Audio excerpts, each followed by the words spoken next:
This is the 500 millibar, or about 20,000 foot up view of air pressure.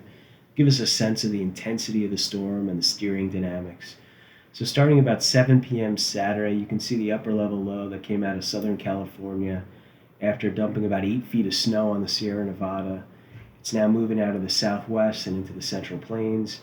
About 1 p.m. today, that upper level low will be stationed over Kansas. We're going to watch it move northeast, and by Sunday morning, 7 a.m., it's right over Chicago. Chicago, by the way, will probably get creamed by this thing. I'm looking for about a foot of snow in Chicago, so more on that later. But that upper level energy will slide east by Monday. Then in the early morning hours, it's over the Ohio Valley. You can see the southern branch is really getting amplified, and it's digging in right there at the Gulf Coast around southern Louisiana, Mississippi, Alabama. I really like that signal. It shows we have an energetic system. That's one of the key ingredients to a strong, snow producing nor'easter.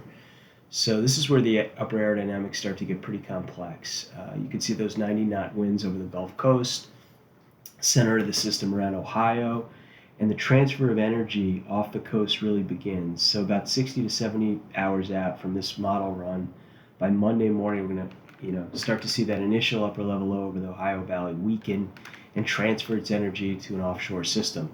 So the secondary upper level low form off the Delmarva Peninsula, and about 84 hours out, or 7 a.m. Tuesday, we'll have a strong system just off the southeast New Jersey coast.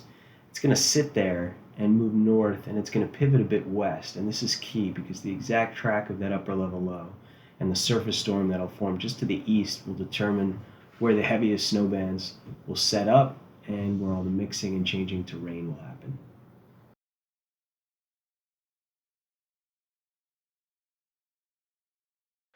So let's switch to that surface map. Here's Saturday morning. System is centered around the Rockies, getting its act together. You can see it doesn't have a lot of moisture left after dumping all that snow and rain on the mountains, but it starts to pick up some more as it moves into the plains, taps into the Gulf. By Sunday morning, we have a fairly strong storm delivering snow to Wisconsin, strongest bands just south of Lake Michigan. I think Chicago, northern Indiana, places like South Bend, Fort Wayne, and into Cleveland and Akron. You should look out. And Sunday night into Monday, the energy transfers off the coast, as we talked about. Secondary low forms at the surface. This is called a Miller B low. Forms and precipitation is going to start to move into the New York City area. I would say from southwest to northeast. And let's zoom in at the northeast at this point. New York City, let's say snow starts Monday, sometime between 10 p.m. Sunday night and midnight on Monday. By rush hour Monday, you start to see the low getting its act together off the coast. Snow is going to increase to moderate intensity, become heavy at times in the afternoon. Storm's going to move up the coast, and as it bends back and pivots to the northwest, you'll see the heavier snow move into Rockland, Orange, and Putnam counties, as well as northwest New Jersey and far eastern Pennsylvania, right on that New Jersey Pennsylvania line. I think we're going to see some of the heaviest amounts Monday afternoon and into the evening. This thing is going to get cranky. It's really going to start dumping snow.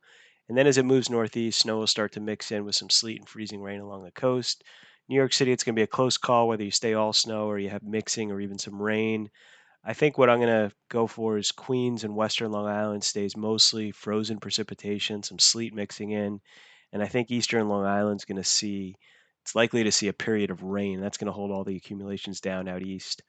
So by Tuesday morning, you can kind of see it starts to slow down and tapers off to just some snow showers or flurries in the afternoon.